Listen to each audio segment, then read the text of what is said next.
Imagine waking up to a world where everything has stopped. No birds, no insects, no wind, just a heavy, suffocating silence.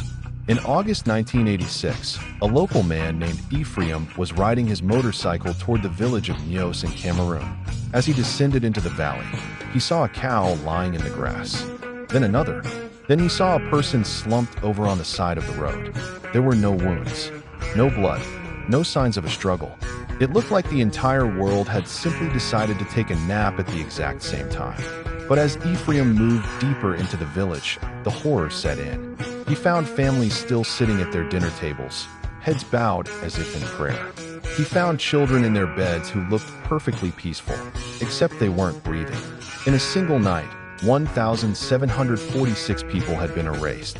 No blood, no struggle, no explanation. Just a heavy, suffocating silence. This wasn't a war or a plague. It was something far more terrifying. What Ephraim didn't know was that he was walking through the aftermath of a limnic eruption.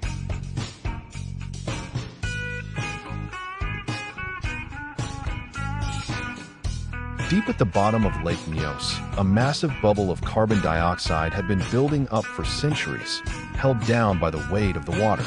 To understand what happened at Lake Nyos, we have to go back 2 years earlier, to a place called Lake Nyos. In 1984, 37 people suddenly died near that lake. At the time, the government thought it was a terrorist attack or a secret chemical weapon. Scientists were puzzled because the victims had skin lesions that looked like burns, but there had been no fire. Because it was a smaller event, the world moved on. But Lake Nyos was different. It was deeper, larger, and far more dangerous. It was a geological time bomb. And on the night of August 21st, 1986, the timer finally hit 0. On that day, something triggered it, maybe a landslide or something else. The lake burst.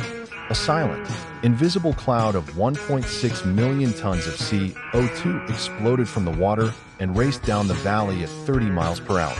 Because CO2 is heavier than air, it stayed low to the ground, hugging the earth and pushing out every single molecule of oxygen.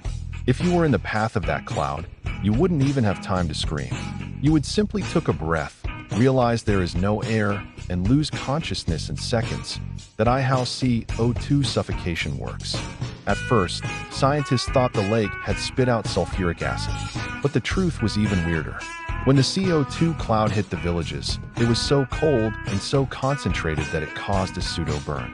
The gas was so heavy it actually caused a localized pressure change that interacted with human skin, causing blood vessels to burst.